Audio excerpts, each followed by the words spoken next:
James, welcome to the show, man. Oh man, it's good to be here. This is really exciting for me. I'm glad you're here. I'm very excited about talking about Peacemaker, but just like right off the get, like anecdotally, thinking about having you come in, it's a cool moment for me. I've known you for a long time. I know. We've known you. We go way back. You met me as a fan of yours because I was I liked you on The Bachelor, and then when you had your season of The Bachelor, I did a little video for the show saying we're team. Me and Jen did a video where I said, we're team Nick, go Nick, right? It was something like that. Yeah, it was like that. Yeah, and it was because Alon Gale, was the greatest.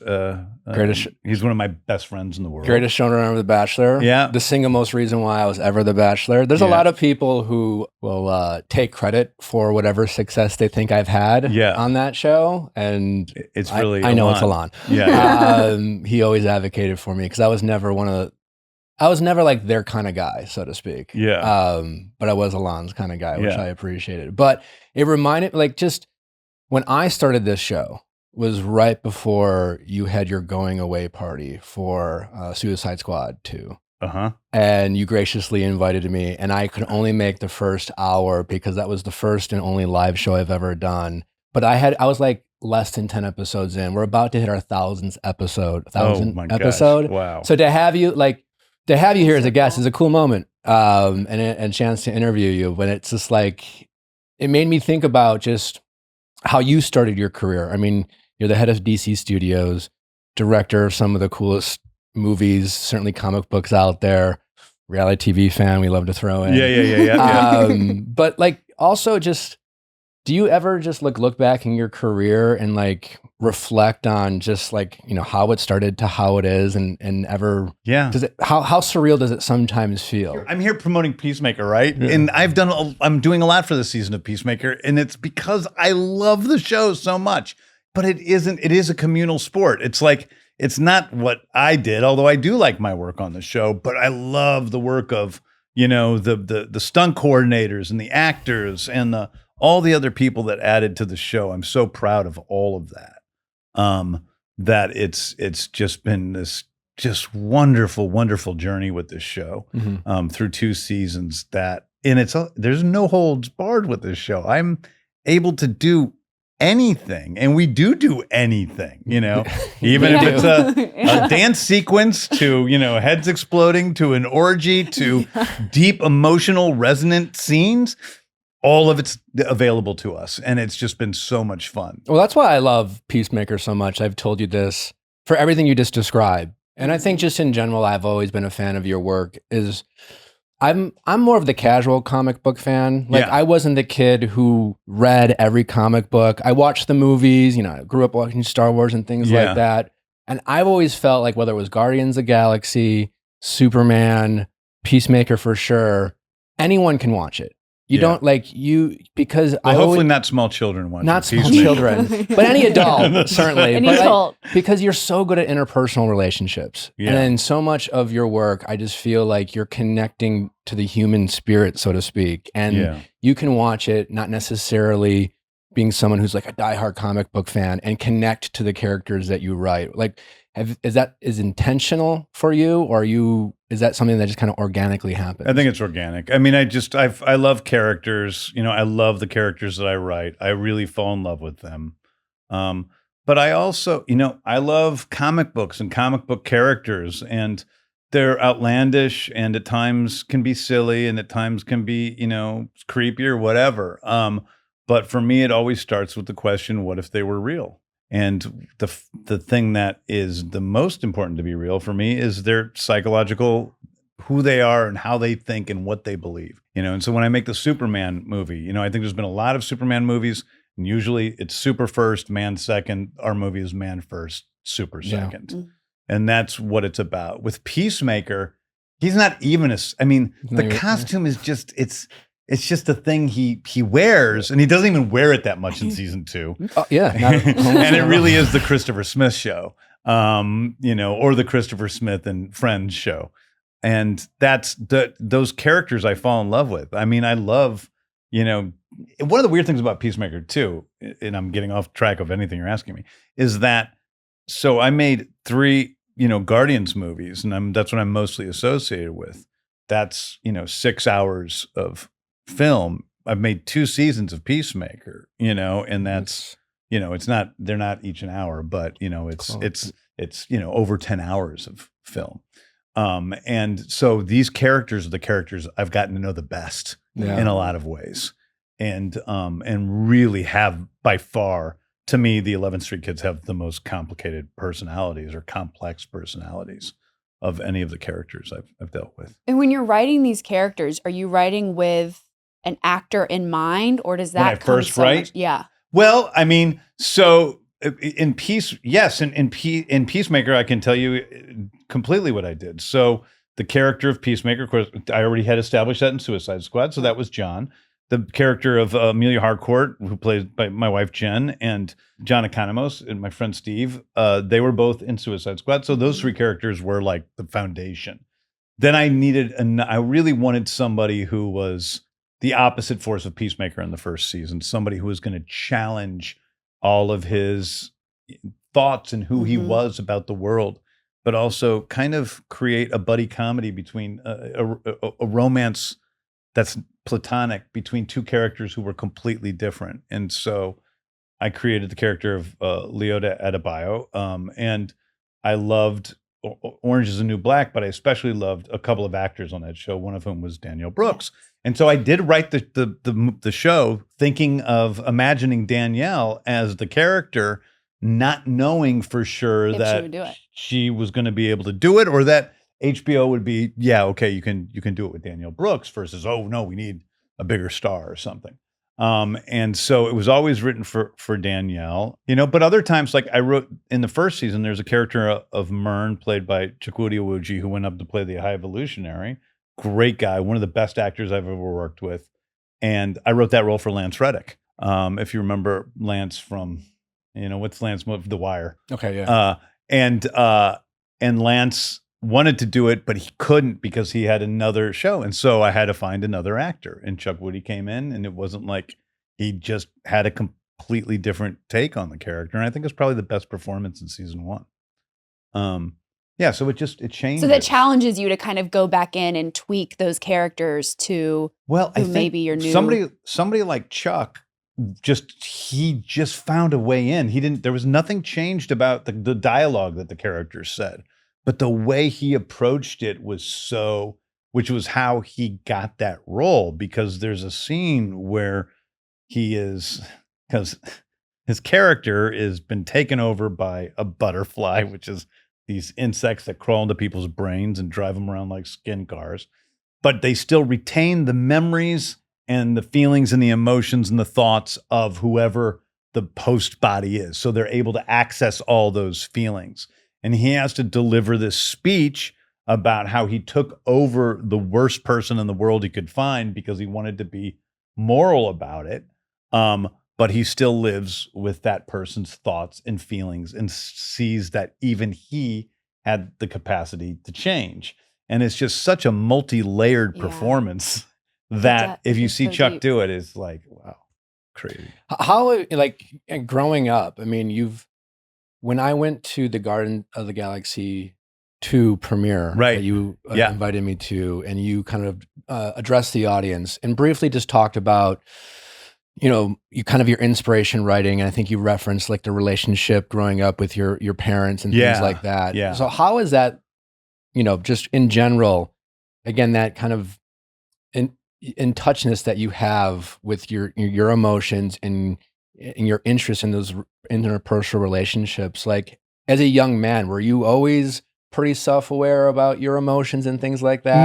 No, I really wasn't. I was a pretty rough kid, but I got sober when I was very young. Okay. And went through rehab when I was 19 years old, and have stayed sober since then.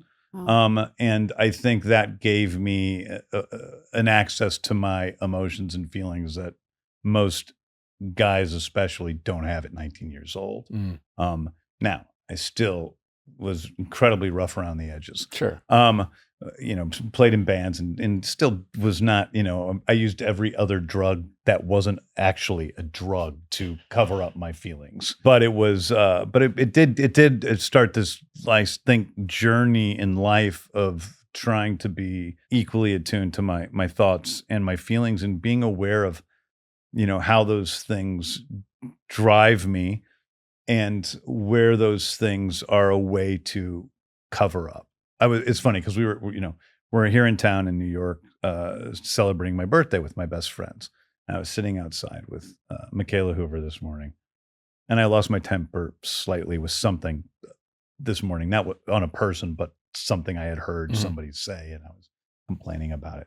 And she said, "But it's good to feel anger." I said, "I don't know. I don't really feel anger is actually a feeling. I think that anger is the thing we do to avoid something else. I think that we feel embarrassment, and so we react with anger because we want to deny that. We feel hurt, so we react with anger.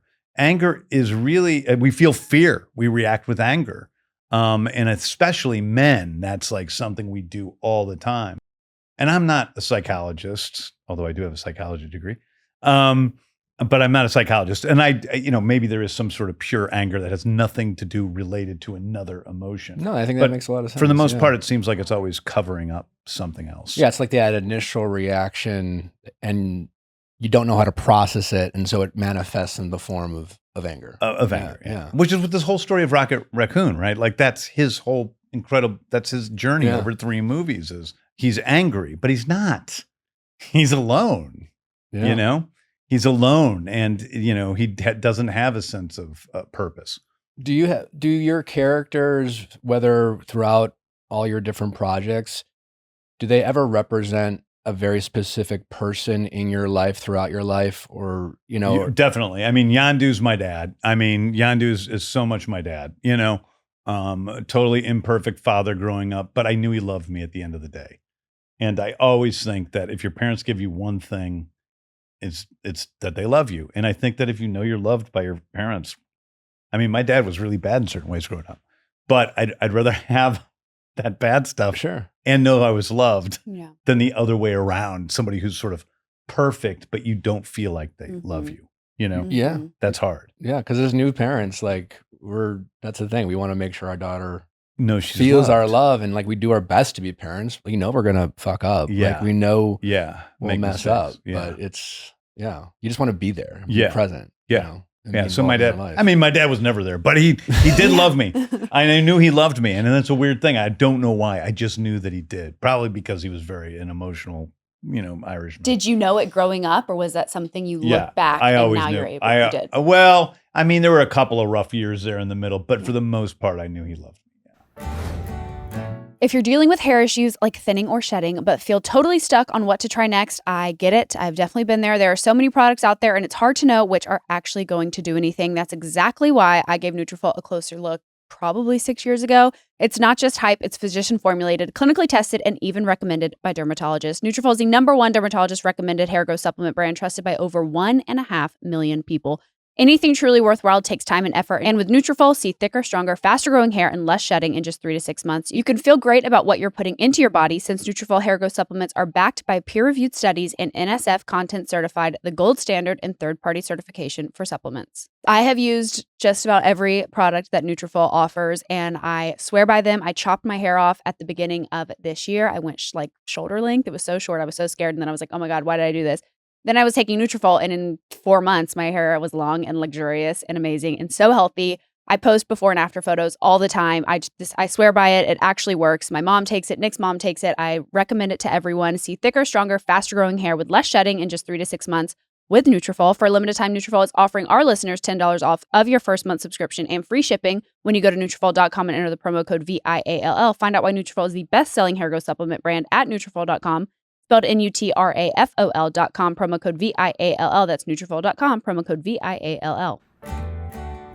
Why drop a fortune on basics when you don't have to? Quince has the good stuff, high-quality fabrics, classic fits, and lightweight layers for warm weather, all at prices that make sense. Everything I've ordered from Quince has been nothing but solid. They have an amazing line of linen, amazing line of cashmere. You can't find cashmere for less than $100 literally anywhere, but Quince has $50 cashmere and cotton sweaters. They have great classic stuff that you will wear until the end of time. And the best part, everything with Quince is half the cost of similar brands. They work directly with top artisans and cutting out the middleman. Quince gives you the luxury pieces without the markup. Also, if you're looking for luggage, top tier luggage, let me tell you, Quince has the good stuff. Keep it classic and cool with long-lasting staples from Quince. Go to quince.com/VIALL for free shipping on your order and 365-day returns. That's QUINCE.com/VIALL to get free shipping and 365-day returns. Quince.com/VIALL. You've worked with obviously John Cena for Peacemaker, David Bautista for in Guardians of the Galaxy. And I have like a special appreciation for those particular actors. When I got done with reality TV and I went out to Hollywood and I, got into acting and hosting and doing this, when you come from a very like reality TV space, there's a lot of you get pigeonholed and people make a lot of assumptions about you. Yes. And it was when my friends would say, well, why are you doing this? Like no one's ever really successfully transitioned. And I'd always reference people like John and David as people. It's just like they used to be wrestlers. They used to only be known as wrestlers, and they have become brilliant actors. Like I really respect what John and David have done because you can tell they hone in on their craft. Is it a coincidence you've worked so much with both of these guys? And what do you think makes them so unique?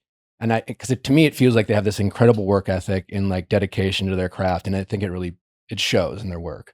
Yeah, they're both incredibly talented guys. I mean, the thing that attracted me to Dave was he just had this rawness and this realness in his eyes that was just really potent, and I loved that about him. And it's actually not that much different than with John, And John, of course, is now the actor I've probably worked with the most. He's incredibly close friend, and I think that people who see the season of Peacemaker are going to be freaked out by how good he is, because he's gotten so much better. He is incredible in this season. But with him, there was a moment in the Suicide Squad where he has his gun pointed at Daniela Melchior's character, Ratcatcher 2, and she's kind of crying, and he's going to kill her. And he doesn't want to, but it's this weird commitment to keeping the peace that's going to make him shoot a young girl. And I go into this close-up on his eyes, and you can just see everything working there behind his eyes. And that's not something everyone can do, even good actors. I can name some famous good actors who I don't think can do that. And John, it was there with John. And I saw that was sort of the seed of the Peacemaker series. That was where I saw there was something in this guy that I could help bring out. And actually, John Cena and Chris Pratt are very similar in some ways, and that they're both guys who are performers, who are entertainers, and we're always entertaining. And the main thing to get to with both of those guys was allowing them to, what I call, stop juggling, stop tap dancing, just be, because there's something about you're a movie star. And there's a unique, unusual likability and vulnerability to you in the moment.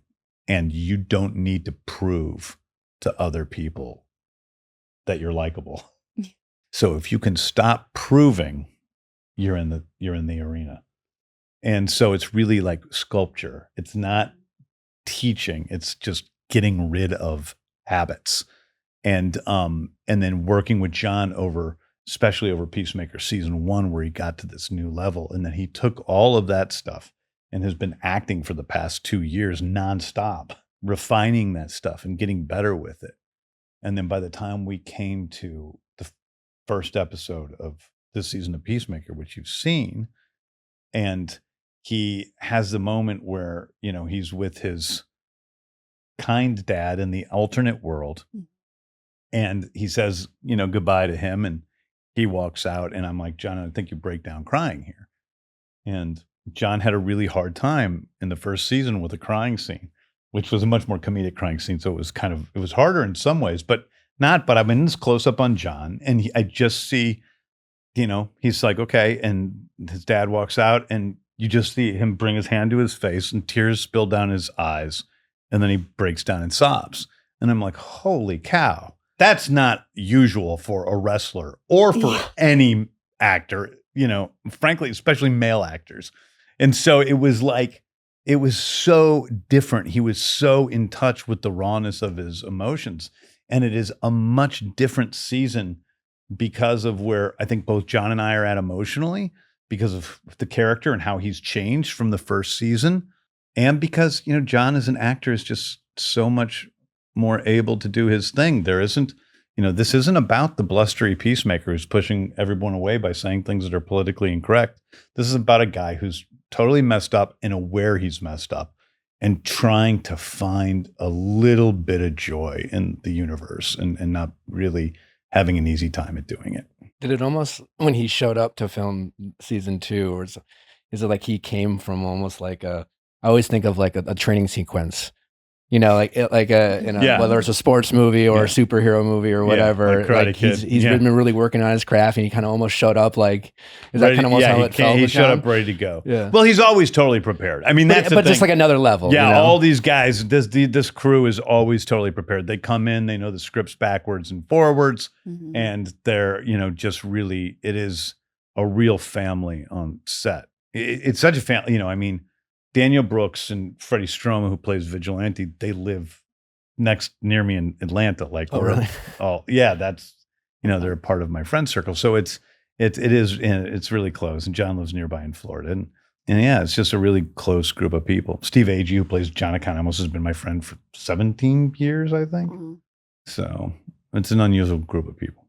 You mentioned your psychology degree. Has there been anything, and you've also written a ton of characters. Have you done anything specific to get like in the mind of a specific character that would only work for that character?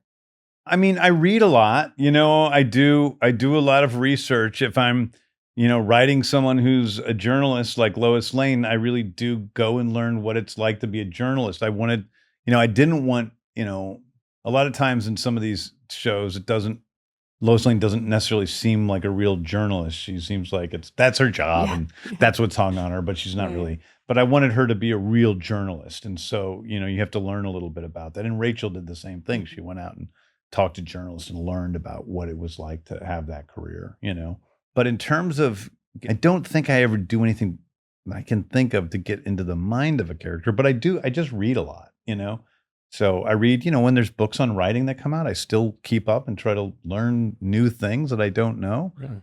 I'm just always trying to learn, always trying to get better, Is it hard for you to separate your personal life from the life of creating characters?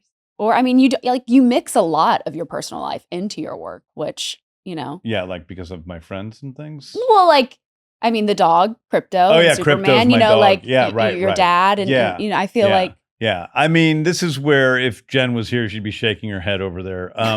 But it's like, I don't, I work a lot, I really don't have much of a personal life, Yeah. I don't. And, I try to, but especially the past few years have been nonstop work. I wrote this season of Peacemaker in 8 weeks. Wow.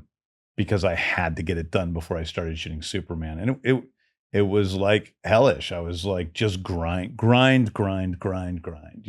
you need the push, or would you have been like, I would like maybe a little bit longer, or was it a little nice motivation? You work well under pressure in that sense? Yeah, I think I work well under pressure and not under pressure, because when I'm writing, I'm just in that space. But yeah, I think there was something about the grind that was good, because it put me in a place where I just had to do it. And so maybe there was new things that came out because of that, because I'm really, in every episode I was like, oh, I got that episode done, but now I have to go do the next episode. Oh my God, I don't feel inspired at all. I think it's going to be terrible. I'm in Florida or in Hawaii with all my friends, and I'm at the hotel writing, and I'm like, this it's going to be terrible. And I was right. And I'm like, oh, I like that That's pretty episode. good. That one's pretty good. I like that. That's pretty good. Oh, but the next one's going to suck, and Yeah. I have to go in there and go, and I'm like, oh, Are pretty you well. writing in your head constantly? Because I feel Yeah. like I'm just Constantly. always in my head. I'll be always outside working. and Yeah. pacing, and now I'd be Yeah. like, who are you talking to right now? Yeah, And I'm like yeah, thinking yeah. about like my next episode. Yeah. Question. Yeah. Is that kind of similar? How you work? Yeah. It's and especially when I'm in the act of writing, I get what I think of as writer's brain, which, like right now, I've taken a break while I've come here to New York with my friends, but I just finished the treatment for the next, piece of the Superman saga. And so, and the treatment for me means that it's 70 pages of like writing with every single, that's the hard part of writing for me is the treatment. Yeah. The screenplay is fun. But when I'm in that, the space of writing, my dreams are different. I'm waking up, sometimes I'm waking up and it's really great thoughts and inspired and I'm writing stuff on my phone, but it keeps me up all night. And other times it's just almost like a frustrating, like not trying to break something that's not quite working in the script and figure it out from a logical perspective and being stuck in that, sprocket. But it really is, I can't sleep like a normal person when I'm in the act of writing. Directing, I used to be just the same way, but I'm better now. It's a little bit more like a job that I go to. So go home, go to sleep, wake up, go work again. When I watch these films that you make, I'm always in awe of things that people do that I don't think I have the capability to do. And so you're not only just writing these films, but you're writing universes in a way. Mhm. Like do you start from like 30,000 foot view of like the universe you're creating, or do you start with like the character and build the universe around them? Does that make sense? Because I think character's always the most important part for me, but I am popping back and forth. Okay. So I am like thinking, well, what is the long-term story I'm telling here? What is the story that I'm going to tell about Superman over 4 movies? What is the story I'm telling about Peacemaker over, a number of different media? What is it that's the long-term story for these characters, and how does that intertwine with the stories of other characters, whether it's Harcourt or Eagly or, Batman, who we haven't even met yet?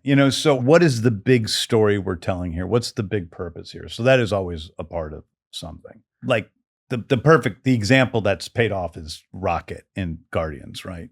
I always knew what the ending of the story was. I always knew it was about Rocket accepting himself as a raccoon and coming to realize that he had empathy for every living creature, as opposed to just the people around him and himself.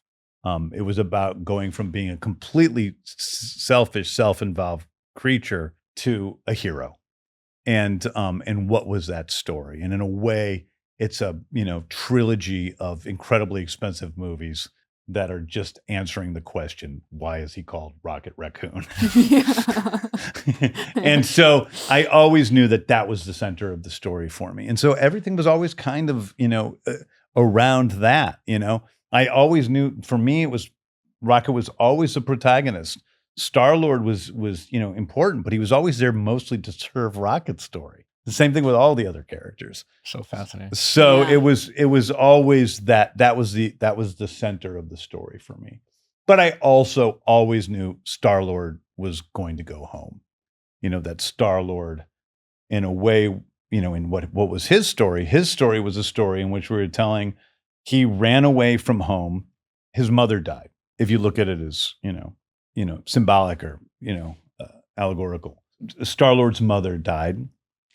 He left this planet and went out to outer space where he was not really present. And over the journey of 3 films, came back home to Earth where his grandfather was. So it really is about, and his story is about a guy who is left himself when he was young because of the trauma of his youth and came to little by little accept that trauma.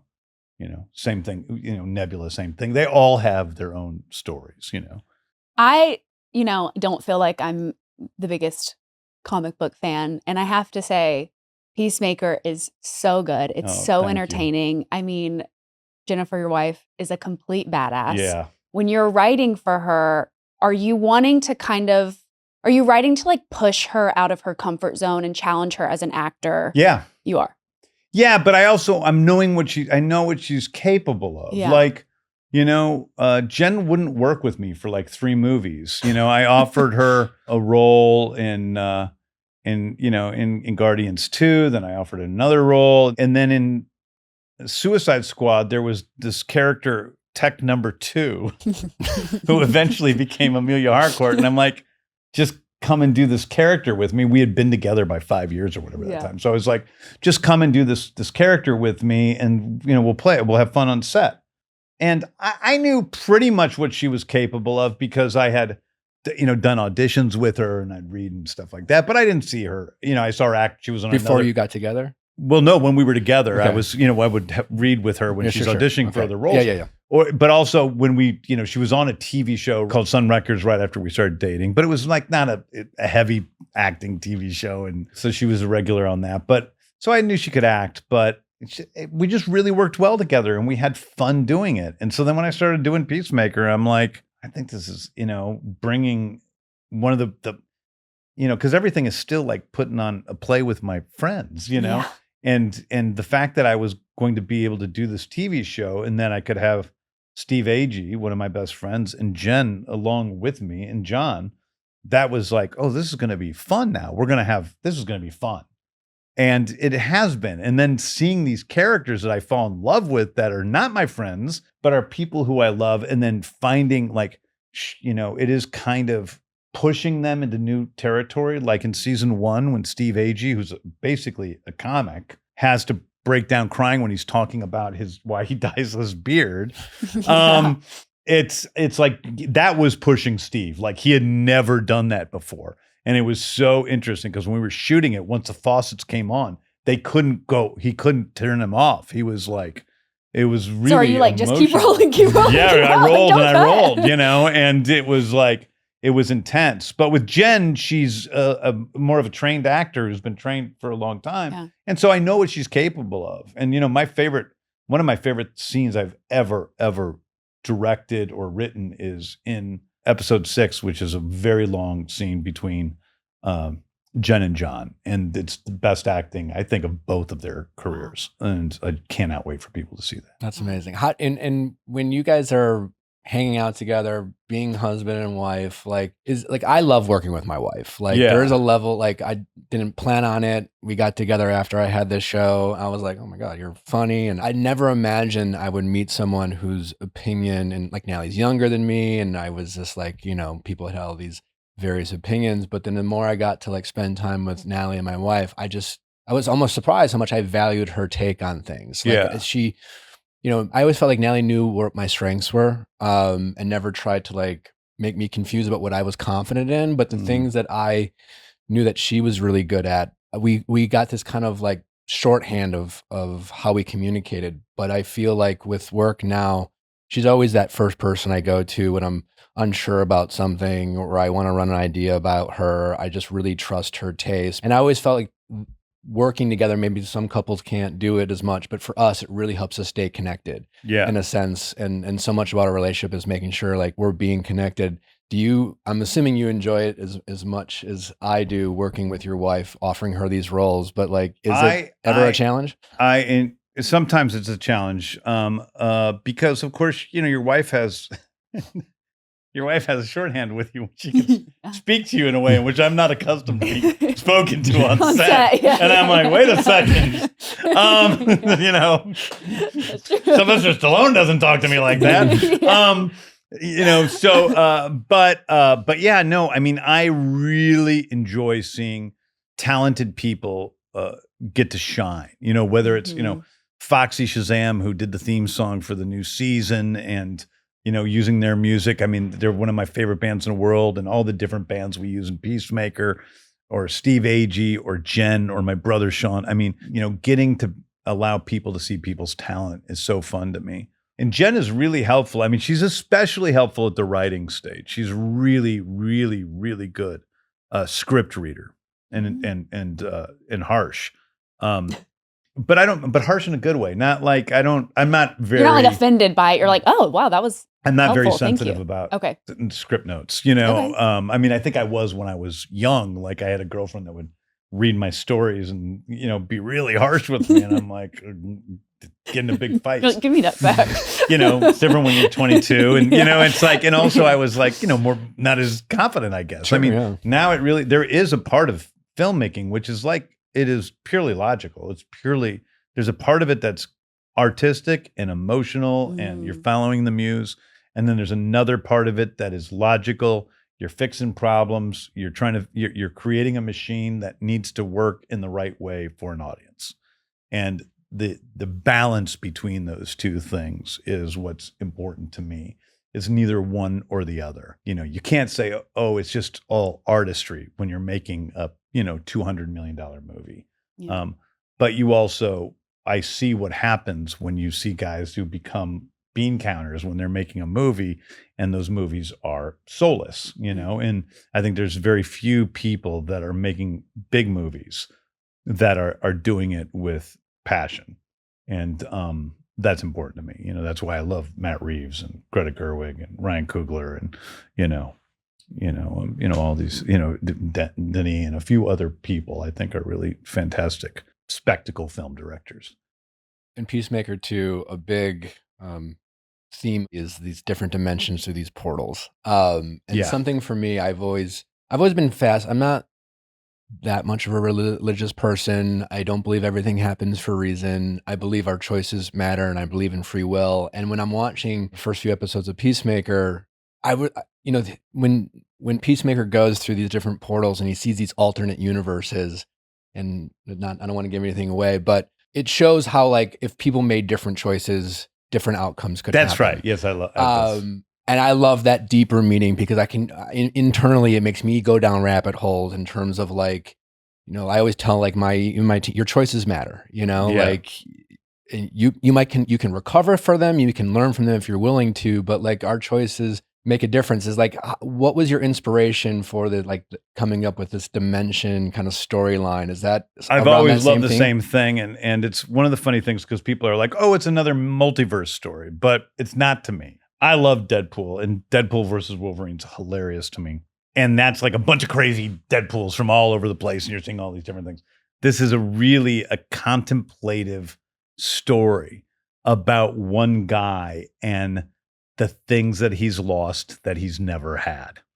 And that's what interested me, with this story. I'm not giving away anything, but it's about, he has an alternate father in another planet, and he's everything he wished his own father was. He's loving, he's kind, and just the moment of meeting him and being with him, he realizes what he's never had in his life, and yet, we all don't have things. And so Adebayo has a very different opinion about what he's doing than he does. And as the season goes on, we see more and more, the ways that world has differed from our own world, and seems to him like it's everything that he wanted this world always to be. But is it really, Are there things when you're writing that idea, are there things about your life where you wonder, are there like pivotal moments and when you look back in your life? All the time. Okay. All the time. Like, listen, I loved playing music. Like, I played in bands. That's what I did when I was young. That's what I wanted to do. And I wasn't the greatest singer in the world. And I wanted to be the best at what I did. And so I started, it was around that time I really started writing. And then that took off in a way, like, it didn't seem like when I was playing in bands, it was such a grind, and not a grind like working, like I'm talking about writing screenplays, but a grind like I'm trying to force success where there wasn't any. I totally read that now. And I started writing, and then everything just sort of was like a slingshot. Like, all of a sudden I'm in this channel that everybody loved what I did. And it was crazy to me how it happened. And I found this thing I was really good at. And I still to this day don't believe in telling people to follow your dreams. I think find what you're good at and do that, because you're going to be happy having a purposeful life where you're doing what you're good at. Like, that's what's really important. A dream is just that. It's a dream. I don't, it's like, maybe you're good at that. But however, my brother, Sean would totally disagree with that. He wanted to be an actor since the time he was young, and he's just acted, I think my wife just always wanted to be, so they've just stayed on that track. But for me, I really was always looking for what I was best at. And that's when writing became direct. I mean, I had already I had played around with directing a lot. So it wasn't like I was a neophyte with that, but like it became directing, became storytelling, became, doing DC. So, but yeah, do I think back sometimes? What if I kept playing music? I probably would have had, I was a good songwriter. I was a good performer. I've now had, I've had hits and stuff that I've written with other people, but it's not the same thing as playing in bands. And I loved it. I'm sure you would have been good. I think you're a very talented person. You have a great work ethic, but to your point, good playing music might not be the head of DC Studios, That's where right. you've reached a certain level. I was making a living, but I just wasn't the greatest. Yeah. But what is your go-to karaoke song? I have a couple of them, but if there's Generation Landslide by Alice Cooper, that's my go-to. Yeah. Do you come up with most of your music for all your shows? Because that's always been one of my favorite parts. Maybe it's because... Oh, you mean the song choices? Yeah. Oh, yeah, 100%. There's never been anyone who's made any choice for any song in any movie other than me. Your movies remind me of remind me of Saturday mornings with my dad, because I'd wake up and he'd be blasting like the Twisted Police Sister. and just like all these different types. A lot of the REO Speedwagon, things like that. Yeah. Saturday mornings were like... And so listening to this type of music that I always seem to find in your work, and I find it very nostalgic. I love it. Yeah. I mean, what I like doing is every project has its own vibe, And so, 70s AM pop, that was the vibe of the first Guardians. And then that kind of evolved as we went on, into more 90s space rock for the third one. And with, it's kind of the hair metal, for lack of a better term, sleaze metals, glam metal. For Peacemaker, for Creature Commandos, it was all what's called gypsy rock. And so I like having everything kind of has its own vibe, but I'm still incredibly obsessive about music, constantly listening to and collecting music. Are you thinking of the songs while you're writing, or are you done with They're all written into the scripts. Okay. Wow. So every song in Peacemaker was written into the script. And when people get the scripts, when the cast gets the scripts, they get a playlist on Spotify that's private. That is all the songs, so that they can listen to the songs. You've got to be so good at just compartmentalizing. Like, your brain must have so many different files, and it seems like there's just so much organization up there. Yeah, I am pretty organized, I Yeah. think. I mean, at least in that respect. Yeah. But I told somebody last night, I can't remember when we were talking about, but I never ever procrastinate with work.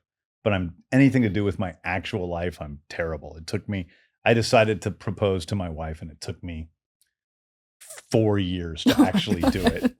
It was like, it was really peak procrastination. It was, yeah. But like, Yeah. I decided that I was going to ask Jen to marry me, and Chris Pratt called me up and he said, dude, I want to tell you something I haven't told anybody. I'm going to ask Catherine to marry me, Catherine Schwarzenegger. I said, dude, it's funny you say that, because I've just come to an awareness and I'm in the same place, and I'm going to ask Jen to marry me. We'd already been together for a while too. And it's 3 years later, we're on the set of Guardians 3, and Chris is married with a child. Like, dude. And he's like, dude, what is going on? And I'm like, I'm still planning. Dude, it. I don't know. Yeah, this thing came, a movie, COVID, like I don't know. And he's like, I'm going to, go, get you a ring.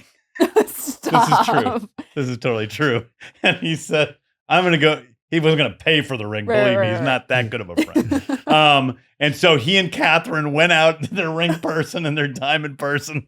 And they're like, FaceTiming me. And they're like, is this the right kind of ring? Is this? And then Catherine is like putting the diamond in front of her finger, but holding her hand a little far away from the camera so that the diamond looks, because her hand is bigger than Jen's, and Jen's petite. Wow. And so, and then they got me the ring. So how did you propose after 4 years of thinking about it?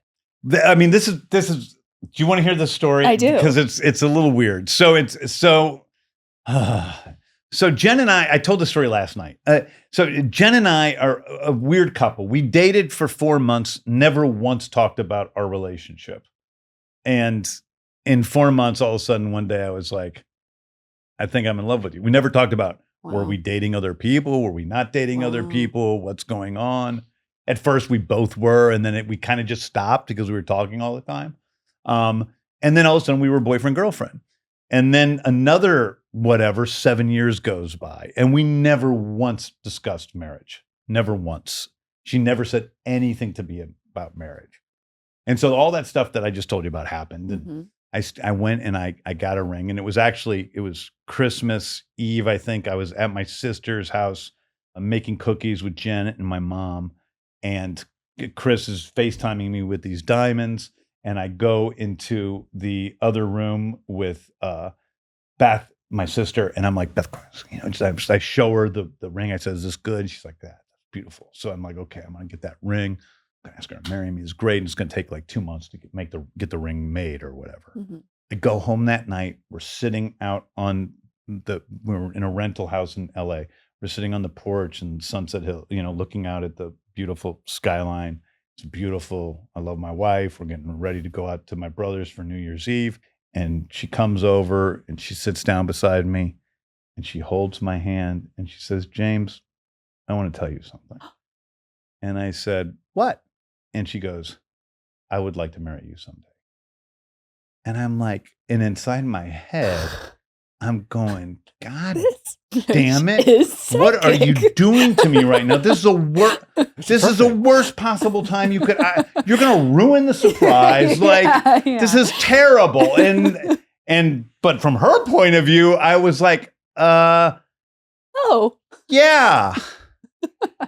She walked away being like, fuck. Yeah. Marry me. Yeah. Yeah. And then she just looks at me. She's like, what the world is going on? And she went in the bathroom and started sobbing. No. I text my sister. I say, Beth, what should I do? Should I tell her? Right, I mean, I've got the ring. And Beth is like, I think you need to tell her. I don't know I think you should tell her. And I'm like, okay, I'll tell her. So she comes out and she's all wiping the tears away. And I go, Jen, I think it's really important that I tell you something, and I need to. And then I got another ding on my phone. I go, ding. I look down and it's my sister saying, Alec, my brother-in-law. Alec says, absolutely under no circumstances should you tell her and ruin the surprise. This is how little, look how I control the whole studio, but I have no control over my own life. I make no choices for myself. My sister and my brother-in-law are making all of them. And so I say, and then I'm like, everything's cool. Everything's cool, Jen. Don't worry about it. Everything's cool. And she's like, okay. We drive, we're going, she's trying not to cry the whole time we're driving over to my brother's house. We go in, we sit down at the table with my mom, and my mom goes, Jimmy, she called me Jimmy, when are you going to marry Jen? And I'm like, oh my God, what the hell is God doing to me right now? Anyway, so 2 years later, we had a house in Aspen. We're walking into it for the first time since we bought it. And I got on my knee and that's amazing. And 2 months, not 2 years, sorry, 2 months, 2 months after. Wow. Yeah. So for those 2 months, was she I think she kind of got over it. There was a bad week. There was a bad week, and then she forgot. And that almost sounds like an amazing, I want to see that you write that into a scene someday. Somehow. I just feel like an epic proposal. It sounds too perfect where you're getting all these texts from friends and you're not sure what to do. She was just, when I did propose, she just broke down crying and was like, nah. She's just cursing me out. You asshole, you asshole. I thought you didn't want to marry me. I'm like, I have a funny story. You always have a good poker face to be like, I didn't really. It was almost the opposite. It was the opposite. I mean, I think if I had a good poker face, I could have come up with a good if I had said, oh my God, that means so much to me, Jen. Or if I had said, if I had said, you know what, I'd like to marry you someday too. What would you even thought of? Chill. Everything would have been fine. When the time. But instead, I'm like, yeah, made her feel a little weird. What That's so makes funny. your relationship work so well with Jen? Who said it works so well? It I'm kidding. looks like it I'm works kidding. so well. I don't know. She's just a really good partner. I think the thing that I didn't realize about marriage is that you have a partner. Yeah. And it is romance and sex and love and all of those things need to work. Friendship, conversation. You have a conversation partner for life, right? Yeah. So those things are all really important. But it's also important to I think in the past, a lot of times I took in broken birds, and so I was kind of taking care of everything in a relationship. And if anything, this relationship is the opposite. Like Jen, I make most of the money. She makes a lot of money actually, but I make most of the money. But she takes care of. I mean, so much of our life is run by Jen. Yeah. And life is easier because we're in a relationship together. And I have to say, most other relationships I was in, I was doing twice as much. I was doing work for two people, emotionally in every way, and it's just not like that with Jen. She's my totally, fully equal partner. I love that you say that because I feel like a lot of times now today people use the word partner because they don't want to say the wrong thing or anything. But like to your point, having a real partner, I love what you said. I feel that same way about Natalie. I said to her last night at dinner, I'm like, I just love that you're always willing to face whatever challenges come our way. Yeah. When I'm like, we don't sit there and like, well, you do this or I have to do that. Like you said, with work, we work together, but I'm doing most of the day-to-day decision-making and things like that. Yeah. But we're just a team, Yeah. we tackle whatever we have to face together. We just divide and conquer. Yeah. And feeling like you actually have that partner Yeah. makes you feel just less alone. Like Less alone. I've felt alone in relationships. But also makes life easier. Yeah. I mean, life is actually easier. Like I don't have to deal with all my house stuff because Jen deals with it. Yeah. So, it's like I don't have to deal with everything. I don't have to deal with all, the stuff with the pets. She takes care of most of the pet stuff, not all, but most of it, except for the time Oza tears up all my stuff. No. Well, if you sleep hot, which I do, you gotta check out Coop Sleep Goods. Coop Sleep Goods is made for anyone who is tired of waking up sweaty, uncomfortable, or with a stiff neck because great sleep isn't one size fits all. With adjustable fill, cooling materials, and sleep-first design, Coop creates pillows that actually adapt to you so you can fall asleep faster and wake up feeling your best. I was tired on sleeping on crappy pillows. You sleep how many hours in your life and you put your head on it? Why are you sleeping with a pillow that doesn't keep its form or makes you have neck issues? Not with Coop Sleep. No, their pillows are fantastic, top of the line, and they feel like they were made to make you get the best sleep of your life. You know how much I care about good sleep and the rest that I need. Coop Sleep Goods are there by my side, really, literally by my side. They're on my neck. That's where I put my face on. Coop's cooling collection is game-changing for those who sleep hot. It's cool on both sides of the pillow, so to speak. You know what I'm saying? 86% of sleepers report better sleep after switching their pillows to Coop. That's a lot, 86%. You also get a 100-night sleep trial, so you don't have to take our word for it. Be one of those 86% who redefines how they sleep by getting a better pillow. Also, they have 100,000 5-star reviews, so you know it's good. Add or remove fill from the pillow to create the loft that supports your body's unique natural neck and spinal alignment. Every pillow comes with an extra half-pound bag of 100% freshly manufactured cross-cut memory foam and microfiber. So upgrade your summer sleep, or just whenever you sleep. Visit coopsleepgoods.com/VIALL to get 20% off your first order. That is Coop, COOP, sleepgoods.com/VIALL. All you cat lovers out there, have you been using Pretty Litter? Well, if not, why not? That's crazy. Pretty Litter helps monitor your cat's health, detecting abnormalities in your cat's urine by testing acidity and alkalinity levels and showing the visible presence of blood. Well, if you are a cat owner or if you thought about having a cat, you've always known that that litter box is always that something. Do I want that in my house? Well, with Pretty Litter, their advanced odor control means that your home smells like a home and not like a litter box. Game changing for all you cat parents out there. The ultra absorbent formula uses less material than clay litter, reduces waste, and saving money. Ideal for apartments, busy lifestyles, and multiple cat homes. Best part is, a Pretty Litter is convenient. It ships right to your door. It's non-toxic, pet safe, and household friendly. Plus, it's low dust, controls odor, and it lasts for up to a month. It's great for peace of mind so that you can just enjoy your feline. Right now, save 20% off your first order and get a free cat toy at prettylitter.com/VIALL. It is prettylitter.com/VIALL to save 20% off your first order and get a free cat toy. prettylitter.com/VIALL. Pretty Litter cannot detect every feline health issue or prevent or diagnose diseases. A diagnosis can only come from a licensed veterinarian. Terms and conditions apply. See site for details. Obviously, with comic books, there is an intense fan base, and you know, I always say I remind myself that fans are short for fanatic. That's true. When it comes to reality TV has its an intense fan base. I think comic book is even more intense. People truly fall in love with these because characters. in a way, certain people it's almost like their religion. Yeah. For me, I try to completely disconnect. I'll tell my team, don't read stuff. It handcuffs you creatively, things like that. But you always do have to strike some kind of balance because it is important to understand how your work. Totally. So how do you balance that, relationship with fans? Because there are some very personal feelings about characters and cast members and actors and things like that. So how do you address that? I mean, first of all, my heart is pure. You know what I mean? I am trying to do the best I can for these DC characters that I love. I will always make mistakes. Like that's just a part of being a human being. So I'm always doing my best. But when you ask me how do you know that you're dealing with Superman in the right way? It's because I'm a Superman fan. I've grown up reading his comic books. I love his comics. Not everyone agrees on what are the most important attributes of Superman. But I basically think that I know who the character is and what is most important to the character, looking at his entire history.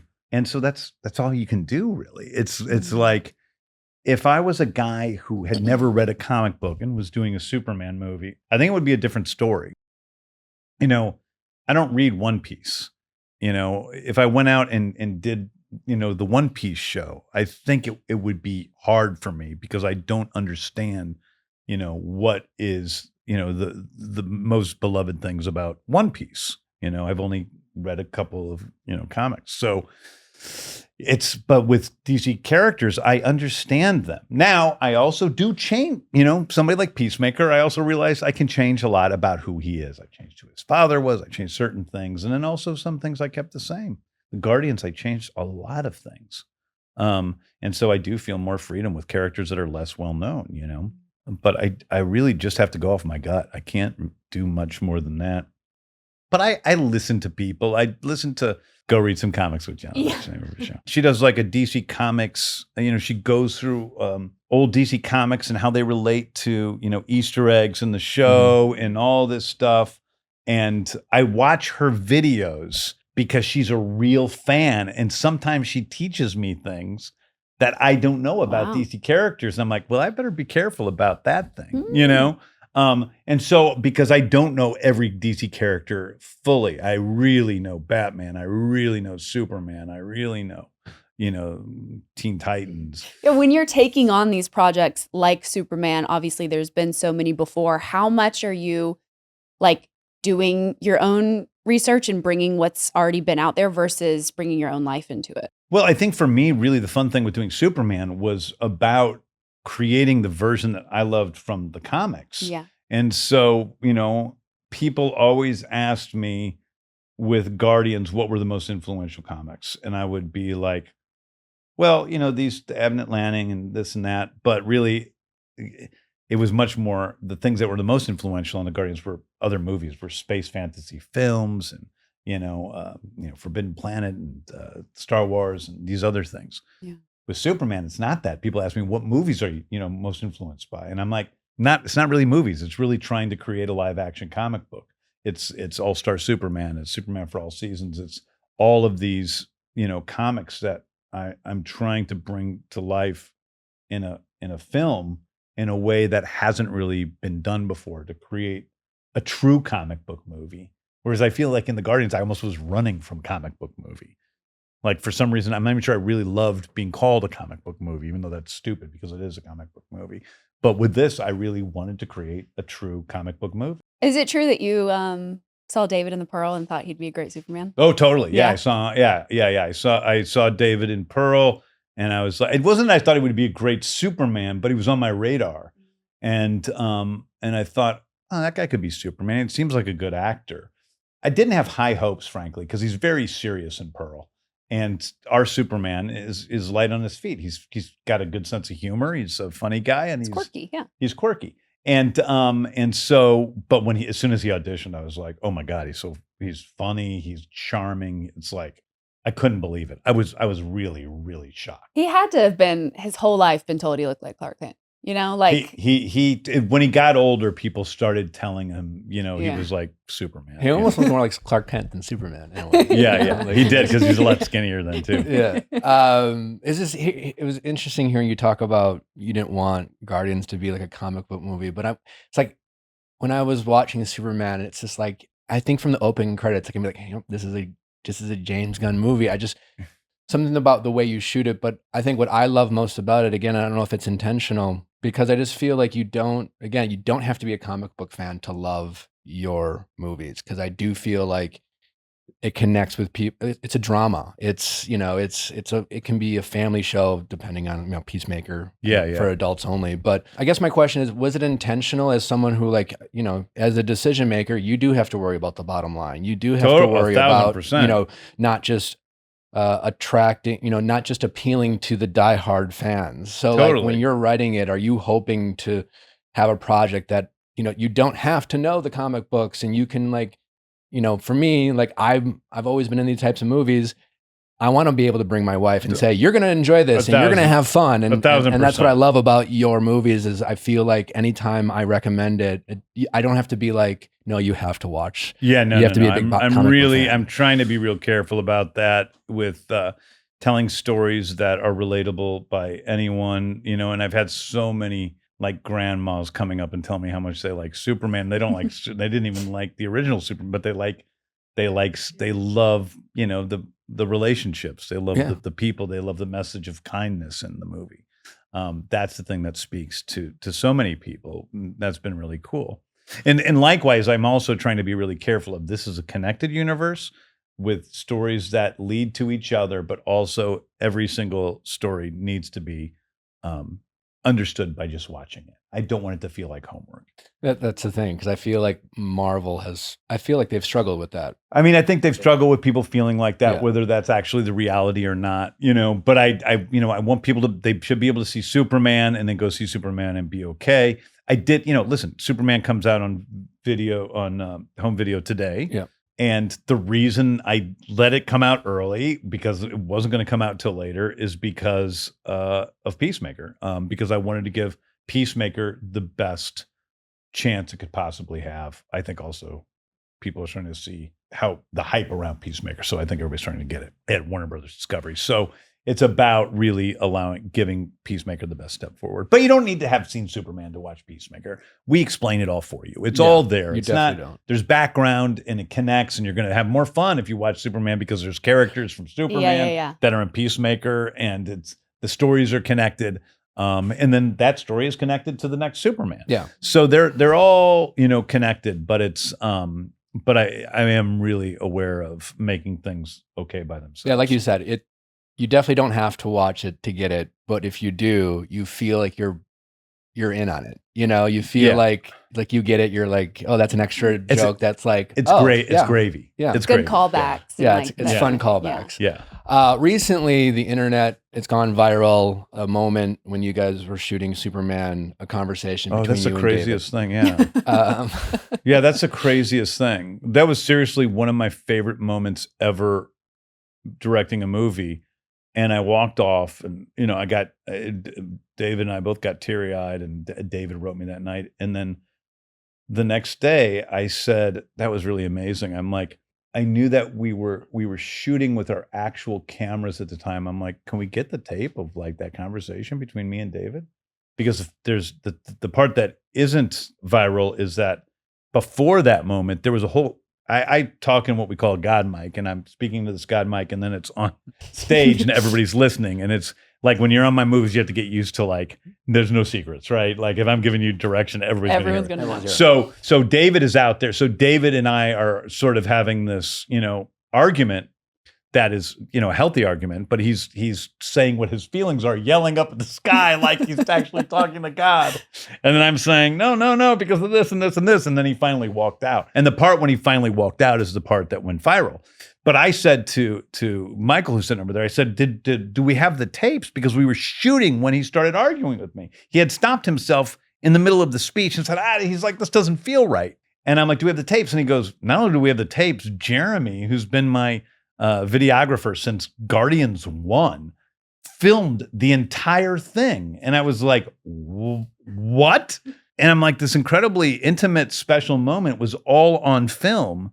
And I couldn't believe it. I had no idea that Jeremy was there until the next day. And so that's the moment that was captured. I don't know what the question was around that. Well, now that you answered that, now I have more questions. But why did it mean so much to you to want to put that out there? Because I'm watching it, and that's a vulnerable moment. I didn't put it out there. They made a mistake. Oh, okay. But anyway, whatever the case. No, I knew it was in the documentary. I watched the documentary, and that's out, and people can watch that as part of the home video offerings. But what was important to me about it was I learned something. So sometimes David would be frustrating to me because he has so many questions, and he's really stubborn. And I love him to death, but he just is always asking questions. Whereas I am used to Chris Pratt and John Cena as my leads, who are like, jump off the bridge, how high. Coach, yeah, right. Never question anything. And so that is probably an unfair expectation of actors on my part, but that's what it's been like, Even like Sylvester and Stallone and stuff, like they're always like, they always just kind of go with the flow. They're down. And David is not like that. He's a million questions. So is Rachel, frankly. They both have a bunch of questions. Rachel's much easier than David. But in that moment, David's asking those questions. So what happened was before that, there's this big speech at the end of the movie that David needs to give. And I'm like, if this speech doesn't work, the movie doesn't work. It's the end of the third act. It's like he's explaining who he is and what the importance of Superman is. I'm like, if it doesn't work, the movie's not going to work. And so he comes out and he does the performance. And I'm like, oh, thank God. He did a great job. He had it totally down. It was really impassioned. It was really good. But it was quiet. He delivered it quietly. And I said, David, do it again, but just do it more, passionately and louder. And he said, okay. And he did it again. And he did it the way I wanted. And I'm like, that was better than the way he did it. The other thing, by the way, is that not only did he have to give this speech, it was a complicated shot because we pull back with Superman as he's saying the speech. And then I swing over to Lex, and Nick needs to give a speech. And then we curl around Nick as he comes around, and then Nick gets hit, and he has to, at the exact right time with the camera, move and jerk. So it's like a one shot. So it's one shot, and so he had to do the speech perfectly. Nick, the unsung hero, is who delivered his speech perfectly every time. I don't even talk about Nick. So he's incredible. He's the best. And so, and Andy also, he had to do this timing thing. So the camera operator, Henry, and Tim had to do this the same thing at the same time. It was really hard. And so we did again, and it was good, but the timing wasn't exactly right. And so I said, do it again like that. And David said, okay. And then he started delivering it, and that's when he stopped. And he's like, James, but I don't feel it because I had this conversation with my dad, and I didn't, aren't I healed now? Aren't I okay? And then basically that's when the conversation happened, the gist of which was, yes, logically, you know that you're okay. Logically, you know that you're not a piece of crap like Lex Luthor says you are. But it doesn't mean you don't feel it. Yeah. You're still feeling it. You still feel hurt by that. And so your feelings are still there. So just because you know logically one thing doesn't mean you're healed, and doesn't mean, and also that's okay. because you are human, and that's what we are. We're going to have our feelings hurt. It's not a weakness to have your feelings hurt. It's just having your feelings hurt. Yeah. It's not a weakness to be afraid. I just love that part of the movie just because I was thinking about it and we are just like, when was the last time I saw a superhero say, my feelings are hurt? Yeah. Or just acknowledge it. Yeah. That's just not even in like the comic book lexicon, so to speak. And I just love that the way it humanizes the characters. I don't know, maybe that's just why I've always connected with your movies and work, but thanks. I think that's true. I love that about him. And I love, the compassion towards Lex saying, I know you're something special, Lex. The thing I really hope is that someday you see that you being human. Mm-hmm. Lex is a superhero. He's smart enough that he's probably a metahuman in some ways, right? Yeah. So he's like, he wants Lex to be good still. And that's what that's the point of that last shot where Lex is just roiling and so angry and hurt. And he looks up at Superman and Lex isn't done in that moment. And then this is all spoiler stuff, I guess. And then Superman looks back and he feels sorry for Lex because he's in hell. Yeah. And Superman can see that. So how can he really hate this guy who's in hell? But how do you strike the balance of like when you have an actor like David being like, hey, I feel like I should deliver it this way, but how you wrote it. How do you strike the balance of like? Well, let me say something about David. Mm-hmm. That's important because I make jokes about David all the time, but I love him. And the thing I learned on that day was that his way was great. My way was better. But when he understood where I was coming from, it was even better. And so David taught me something that day. And that's the important part that's why I love the moment so much and why I was so moved by the whole thing. But also the other thing I will say about David is David will shut up when I tell him to shut up. So occasionally he'll have a bunch of questions and I'll be like, David. And he's like, okay, I'm sorry. I know I'm irritating. And then he goes and he does it whatever I want. Yeah. So he has a moment in which he'll just go for what I ask him to do. Mm-hmm. It's not like he just will fight until the end of time for something. With another director, he might. But with me, he doesn't, And so he knows at the end of the day that I see the big picture and he doesn't, He knows that. So he's just taking care of his performance and taking care of the movie the best he can. And I completely appreciate it. He is a great collaborator. How much do you allow the actors to pick your brain on these characters to like get the most out of what you've written? As much as they need to. I mean, it's like there's, they always think they're irritating me, but they aren't, because Gabby and Sarah, Eve and the engineer, they're writing me questions. We don't want to bother you. I'm like, you're not bothered. I love these characters. I want to talk about them all the time. Well, it seems like it was the way you described it. I feel like that's something I would do because it's like it sounds like it's part of David's process. Because if he doesn't understand what you're trying to get across, it sounds like he can't perform it, right? Yes. And maybe other actors can just act it out, regardless. Just read it, and he's just I need to feel it or relate to that feeling. And there will be times when I will say to David, "You don't need to understand it. Just go do what I'm saying," and he'll do that at the end of the day. But along the ride, he's trying to take care of everything the best he can. And the movie's better for him. I mean, the dude is a movie star. Like, he is a movie star. And so whatever he's doing is working spectacularly well. I think he's an incredible human being, an incredible guy. And I make fun of him all the time for being irritating. And I feel a little bad about it because he's a great guy. Yeah, but he is irritating. Going back a little bit in your iconic career that you've had. Oh, iconic. Iconic, yeah. Legendary. It's pretty good. Pretty good. With Scooby Doo, with Scooby Doo, did you watch like all every episode? I was a huge Scooby Doo fan growing up. Okay. And then I went back and rewatched all the cartoons and stuff. Before you wrote the movies? Before I wrote the movies, yeah. Do you remember what your notes were like for the movies? They were nightmarish. Were they? It was a nightmare. It was a nightmare. On the first movie, it was a nightmare. The second movie, there was nothing. The second movie was fine. But the first movie was a nightmare. I mean, people know our first rating was rated R. Yeah. And it was about something stupid. It was not an R-rated movie.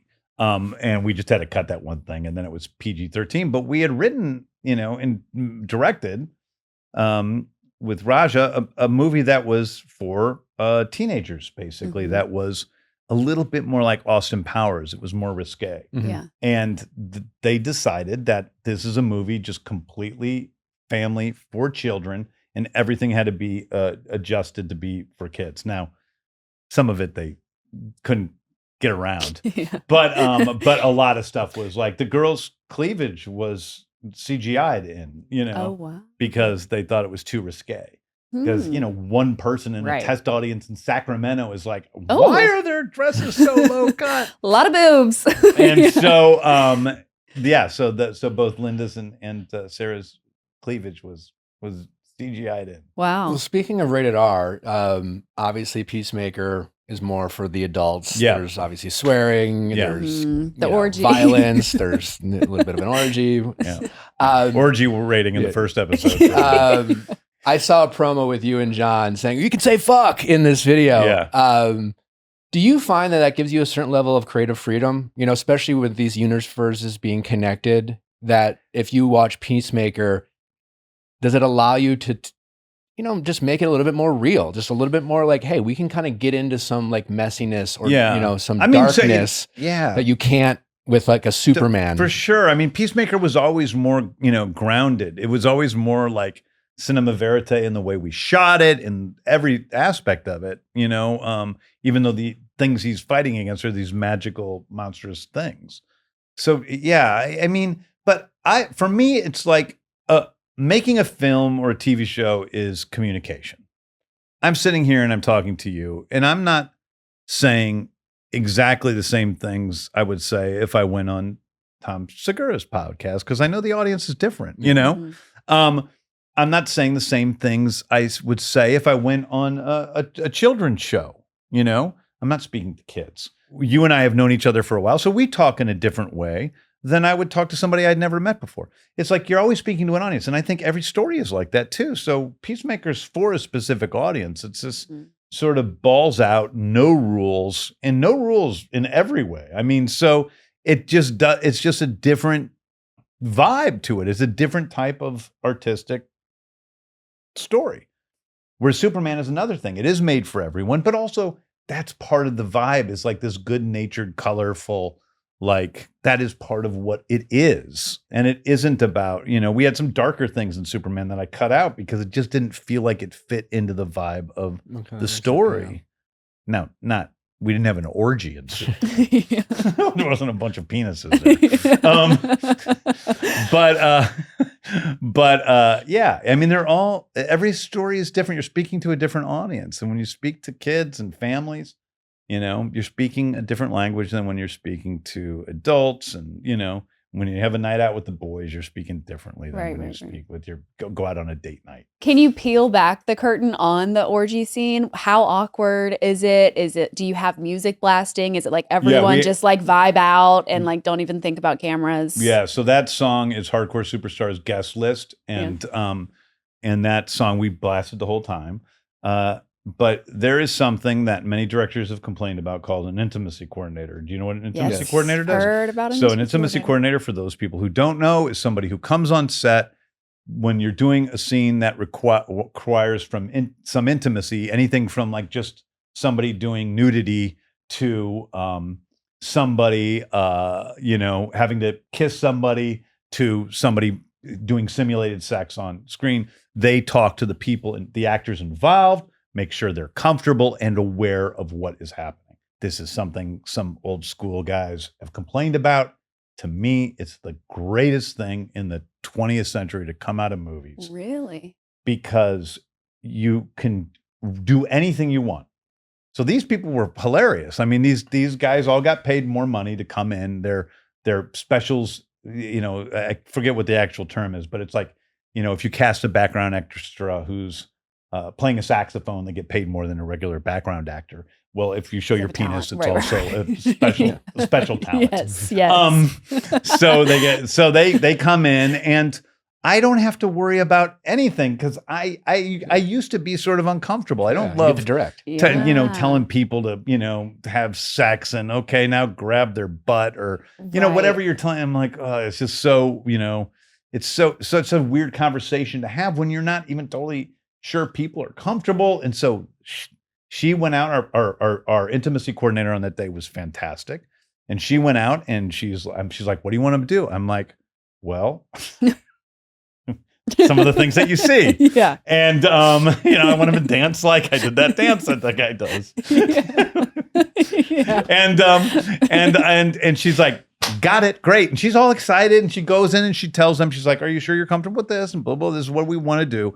And then they really go for it. And so it's a great thing. And I'm so grateful for those people. Now, sometimes they're weird. Like they're not always the best, just like nobody at their job is always the best. Right. But especially the women on How did you describe the threesome with the woman on top just bouncing? Yeah, so that was like, so John's sitting in this chair and then we had him on this Lazy Susan, basically. We had a dual, like, so the grips, long before this, I'm like, okay, so I went to the grips and I'm like, this is like 2 weeks before this. I'm like, okay, I want to do this orgy scene. And in any orgy scene, I want John in the middle on a chair and his Lazy Susan's going to go in one direction. And then I want a circle around that with people having sex and that's going to go in a different direction. And then we're going to go around that circle in an opposite direction so that we have this sort of, crazy daisy wheel of sex. And so the grips were so excited about that because they love doing creative stuff. And so they created this thing and they were excited to show it to me. I'm barely fit in that house. But and so then I would say, we want these two guys are having sex and this is a threesome and this guy's going to be masturbating. This is like, we just come in, what can the next person do? Well, I don't know. Yeah. It's like, How crazy can we get? And so some of it was them coming up with stuff and some of it was me saying, well, could they do this instead, and it's just, fun. It's a collaboration like everything. And those people were amazing. It It takes a while because one of the things that you have to do is in between takes, they immediately put on their clothes back on. So you do the scene, and I think in the old days everybody would just been naked all day. Yeah. But now there's people are more attentive to people's feelings in the situation, and so in between takes, it's not a gawk-all. It's like everybody gets the people run out with the robes and giving them the robes and they put on their robes and that's that. And it's a closed set, it's just the necessary people in the tent watching. And, I don't think I was ever even on set when people were naked really. I was always off, just there's a little tent outside the house. Right. How do you feel about improv or improving certain scenes? Obviously, writing it, directing it, I'm sure every word, every line is very intentional. But are there ever moments where you allow your actors to play around and try some stuff out? Sometimes they say things in a little bit of a loose way. Sometimes it really frustrates me, frankly, because sometimes they say things in a loose way. And on the day, Michael will come up and say, they're not saying exactly the line that you had written. And I'm like, I think it's okay. And I let it go. And then we get to the cutting stage and I'm like, that's why I wrote it that way. The reason I had them say that line that way is because of this, this thing. And they said it minorly different, and it really, so I don't love it, but there are times, first of all, the biggest improviser on set is me. So I am always, the joke of the Peacemaker gang have, and actually every person, Dave Batiste always jokes about it, everybody, because I start giving them extra lines to say. But it's always extras to what the script is usually, or alternate funny things. And I can't stop laughing when I'm on the God mic because I'm thinking of it as I'm saying it. And I'm trying to get out what I'm saying. And then, of course, then they all start laughing. And they don't even know what I'm going to say. It's just me giggling like a nincompoop in the corner. And through the God mic. And so I improvise the most. But also, John improvise. John will come in with like lists of things he's going to do. But it's always an addition. It isn't like, it's not changing the dialogue. It's an also. It's an also. Yeah. Are there any actors out there that you haven't had a chance to work with that it would be something you've thought about, or you've said, hey, I would love a chance to work with this particular person? I mean, I would love to work with, all sorts of people. Yeah. Meryl Streep, I would love to work with, she's like, she just once sent word that she would love to work with me. And I'm like, oh, that would be incredible. I love Meryl Streep. You know, she's one of the greatest actors ever. Yeah. And there's a million actors I'd love to work with. Okay. And quite a few I would never work with. I won't ask you who those are. I'll tell you after. Yeah. There's a lot. It's a long list. I want to know. It's a long list. We were going through, like last night, my buddy is putting together a movie, and he has a list of male actors that are in that range of doing lower budget movies, so well known, but not, you know, it's not Tom Cruise or The Rock. It's like people who are in this middle range, and we're going through it, and I'm saying, kill that one, kill that one, kill that one, kill that one. It's about 20%. But is that coming kill. from people that you've just seen work, or that you've worked with personally, or that like it's almost all people that I know, many people who have worked with him, not just one, who say they're giant pains. Okay, so yeah, I was gonna. What's the why behind you might feel that way? I have a no a-hole policy. Okay. If somebody's an a-hole, the only exception is Frank Grillo. I'll work with him forever. But other than Frank Grillo is the only a-hole I work with. And when you say a-hole, is that more like kind of diva quality, where it's just more they. Yes, if they're mean to crew members, boom, they're out. If they want to change everything, they're out. If they're just pains in the asses, they're out. I mean, it's just, I know, but mostly it's if they're mean. Okay. If they're mean, I just don't want to have to deal with it. Life is too short. Yeah. I'd rather have an actor who's not as good. Okay. But a lot of times, there's a lot of guys that are on this list who are people that cost the production millions of dollars because of being late every day. So that's another thing. If you're late every day, you can't deal with me, man. I mean, I do 10-hour days. We're done. Yeah. Like, I don't sit around. I'm at a 14, 16-hour. I mean, once a movie, we go, longer, twice a movie. But mostly I stay to my schedule, and I'm always under budget. And that's important to me. And it's important to me and my crew, who I work with repeatedly, that they get to go home and see their kids and have their family lives, and that they can get done with the filming of the show in a reasonable amount of time. And so if you're going to be showing up 3 hours late, I mean, screw it, you're a jerk. Yeah. So I just don't want to work with you. You seem just like such a very loyal guy. I mean, it's like you've brought all of these people who've been with you for years, or friends of yours for years. You brought everyone up with you. Is that something that you just always wanted to do? Yeah. I mean, I actually think I'm loyal to a fault. I actually am trying to, this is a weird thing to say.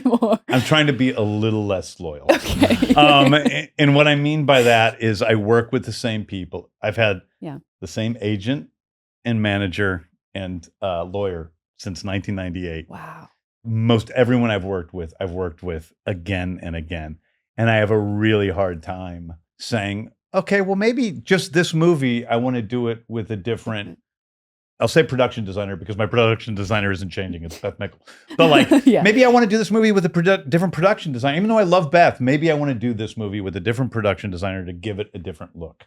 And I can never bring myself to do that. I have to be able to do that. It's really, I never want to hurt anybody's feelings because I love these people. Yeah. But I also care about the movies. So it's hard. Yeah. Yeah, it must be a challenge, because on the flip side, the good part of the loyalty is like you have your wife, but like you've created this community, you've provide for your friends in a way. Not that, I'm sure they'd be fine, I guess, in some ways without you, but like that must give you a sense of pride and meaning behind what you do. I don't know, like for me, just taking care of my family. I love my job. I love what we do. I love what I've created, but the purpose behind it is all to me about my community, my family, like my people. And I don't know, to me, the why behind why you have that loyalty, I'm sure must be that gives you that sense of purpose.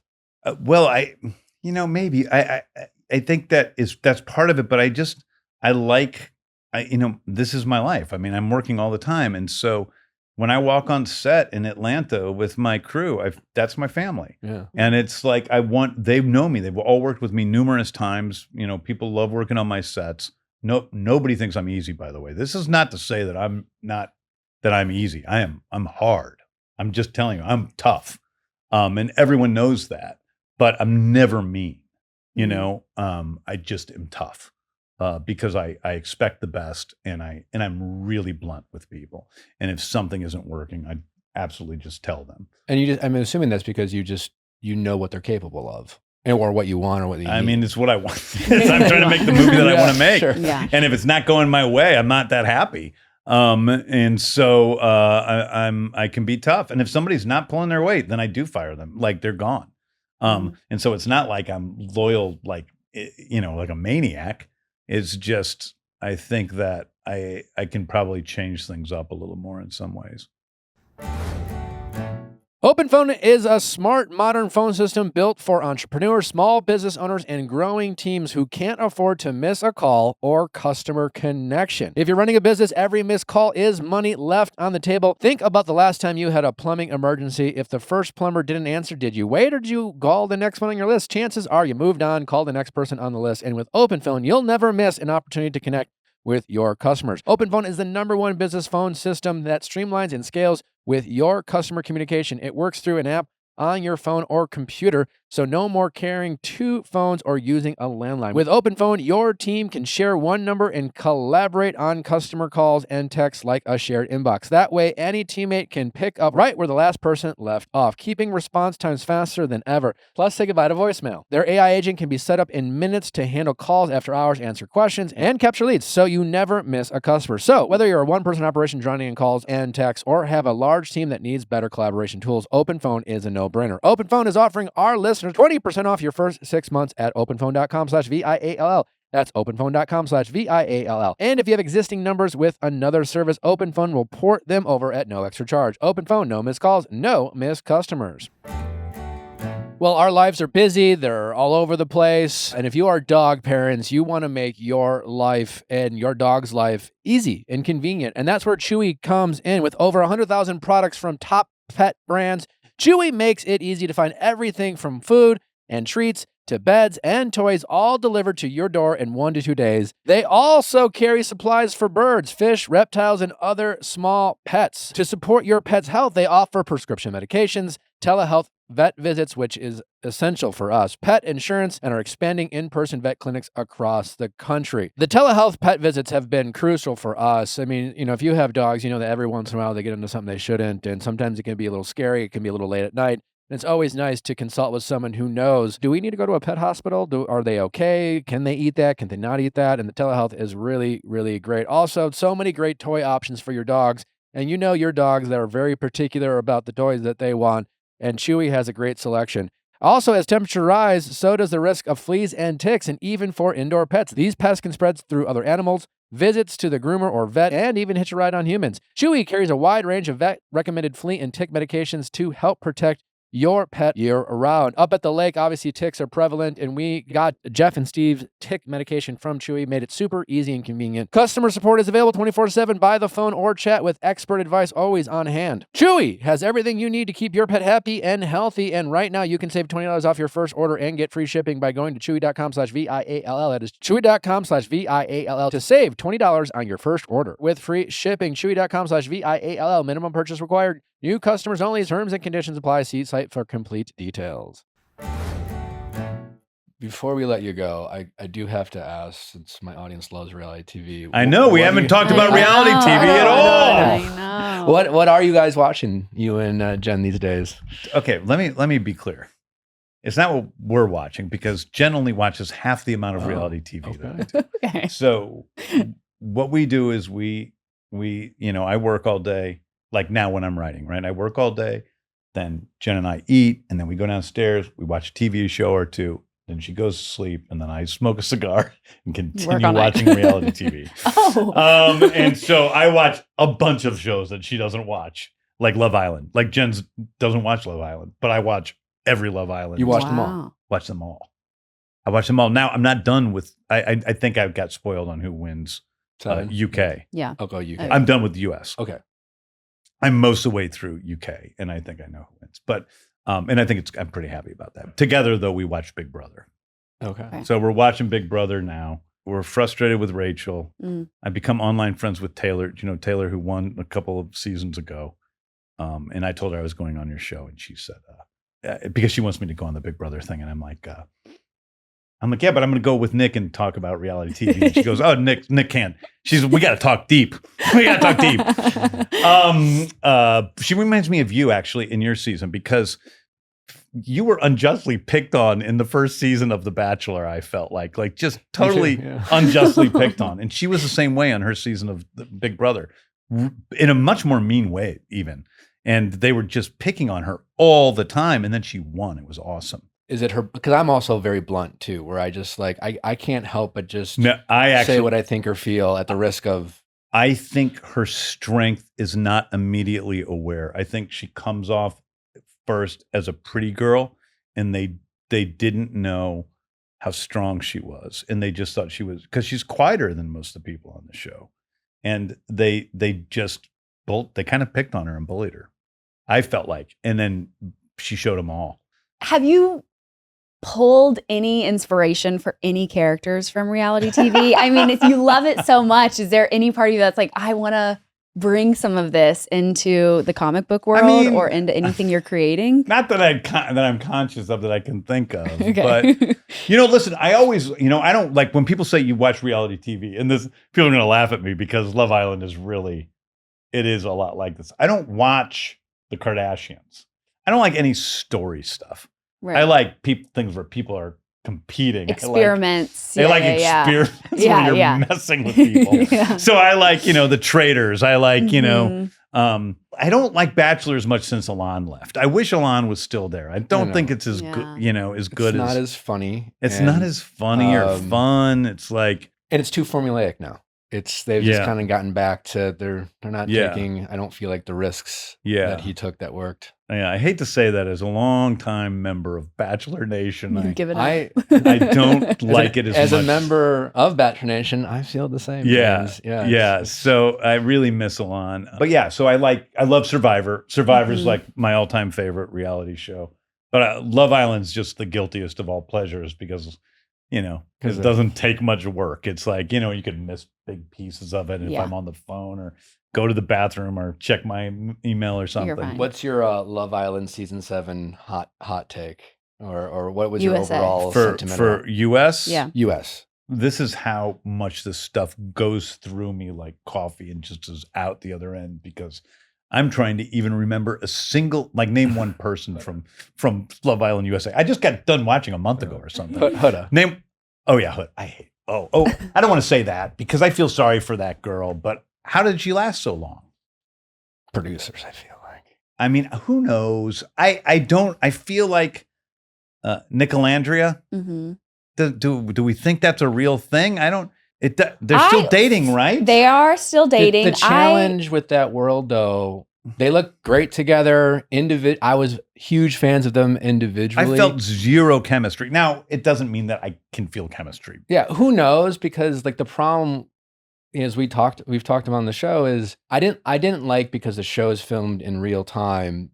The production has the opportunity to read comments and kind of see the discourse, and I feel like a lot of fans felt like it was overproduced in that regard. That kind of felt like a forced date in the middle of the season between Nick and Olandria. It wasn't as good the previous season of Love Island USA was maybe top tier. Maybe the best season of any Love Island ever. Mm-hmm. Crazy. Yeah. Mm-hmm. And then this season was a little bit of a letdown after that. There's a lot of good stuff. My one hot take is the relationship that seemed the most real to me throughout the whole season was the cowboy guy, Taylor, and that girl, who was totally nice. Yeah. And they really seemed to like each other in a completely real way. And then all of a sudden, he's at the bottom of everything. There is also, I often notice that I'm on the outs on Love Island whenever they do because I'm a guy watching the show. So I like the guys more than the audience does. The women are constantly reinforcing these angry attitudes towards each other. And so are the guys, obviously. And I wish that there was, I'm always looking for one guy or one girl who is going to say, maybe you should see it from the other person's point of view for a second. Yeah. Maybe you should think about this. And it's very rare that happens. I think the challenge, back to your questioning which relationships are authentic, I don't think you can really know for at least 12 months, because just the opportunity that it's available for these cast members in any of these relationships, they're the pressure to stay together, even when I was in that type of relationship, you're very confused Bet. about your real feelings because of the audience's pressure and things like Yeah. that. And you already know that like people are telling you to give it time and you have to get to know people. So you just don't even really know what's real and what's not. And Yeah. I just remember even, when filming, my first season, and I've told this story before, I knew I was competitive. I knew I felt something authentic to this person, Yeah. but I didn't know which feeling was stronger, my competitive nature Yeah, of yeah, wanting to yeah. win Yeah, versus yeah. well, I know I feel Yeah. something strongly, but will I feel, you don't even know. I remember, Sean from The Bachelor. Yeah. We were talking once because he's had a very successful relationship, right? They're still together, I hope. Still together? Very successful relationship. And I was talking to him about that. And I said, what's the deal with that? And he said, basically, you just got to forget everything that happened on the show Truly. and pretend like you're starting square one. Yeah. And maybe it's going to work out, maybe it's not, but you got to treat that person like you're just starting at square one. And I'm like, God, that's true. Because The Bachelor, much more so than Love Island, is a fake situation. And it is an evolutionary thing that when you have a bunch of men or a bunch of women with one person, you're going to be attracted to that person in a way that you wouldn't be if it was an island full of people with different people.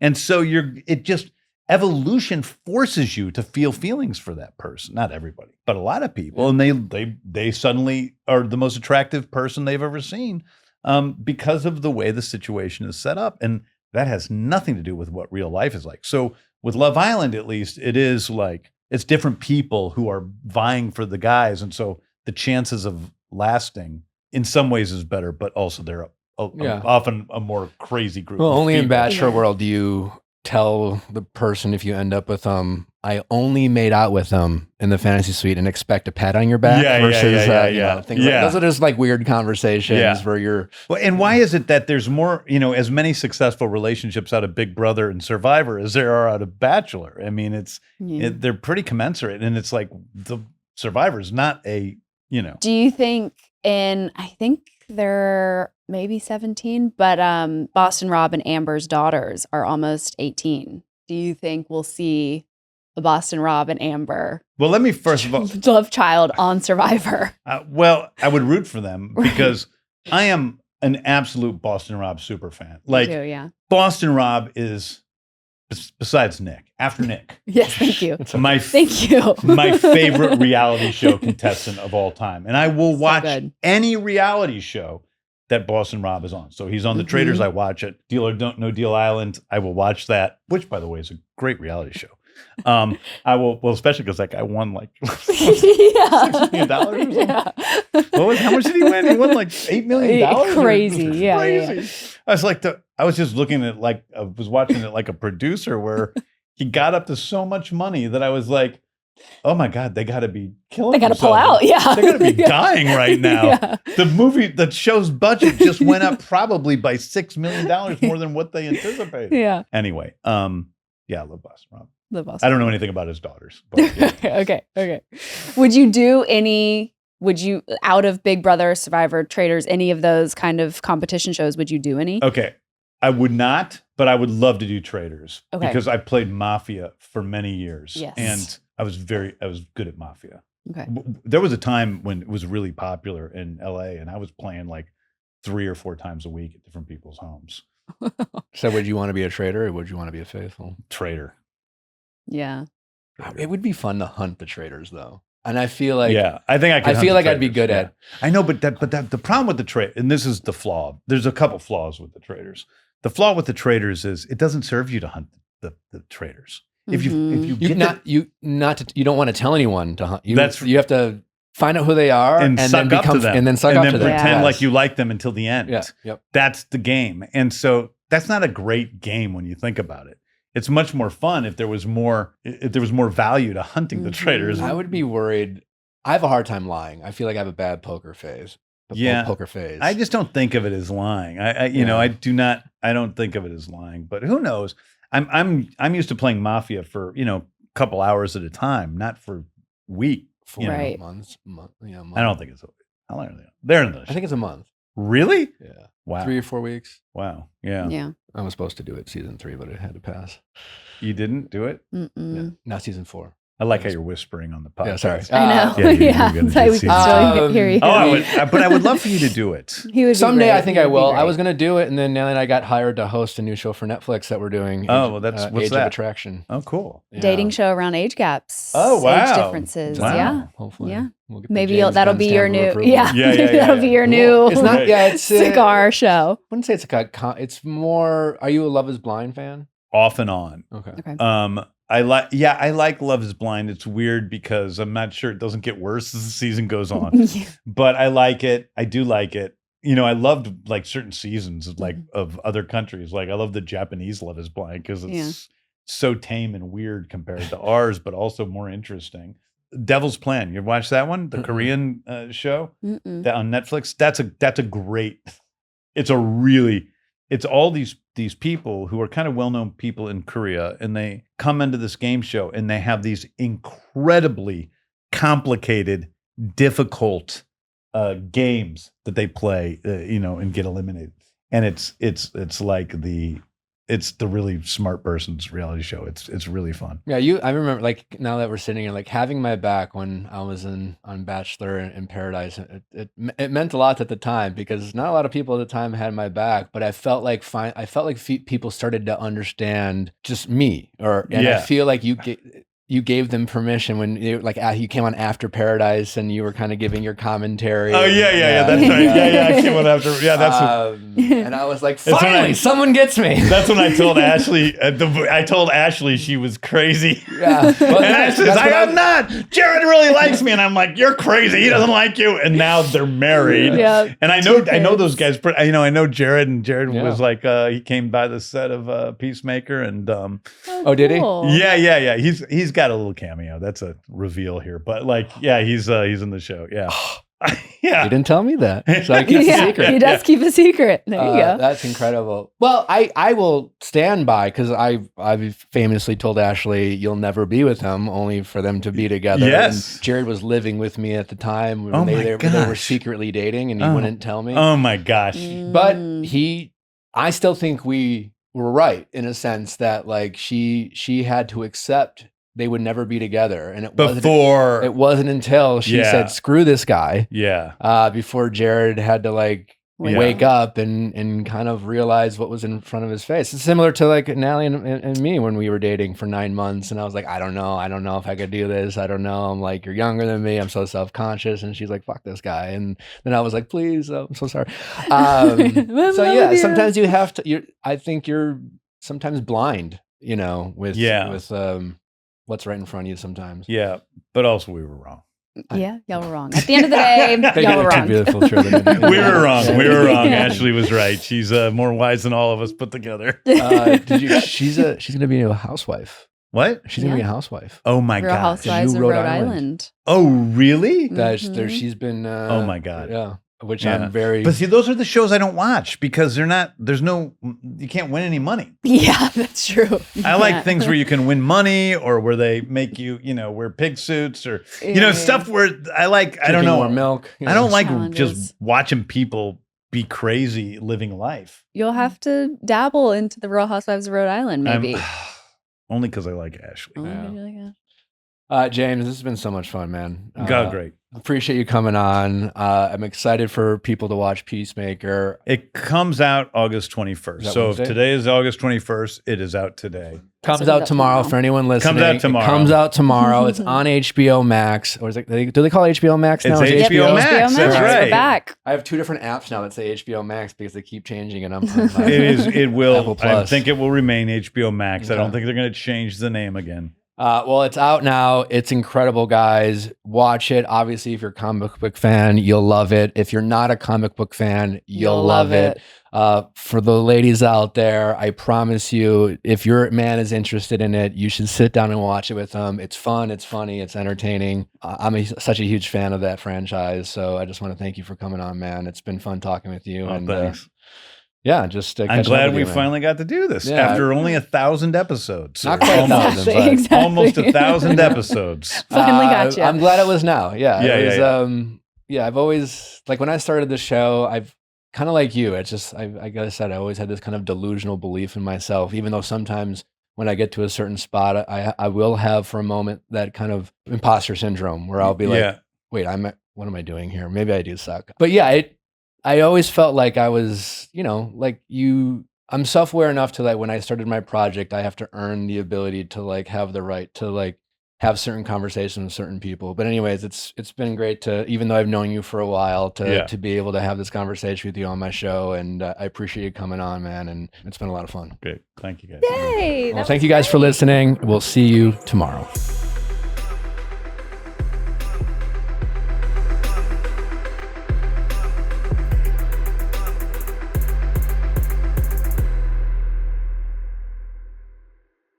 Hey guys, if you loved what you listened to, make sure you hit that subscribe button below. Thanks for listening. We'll see you next time.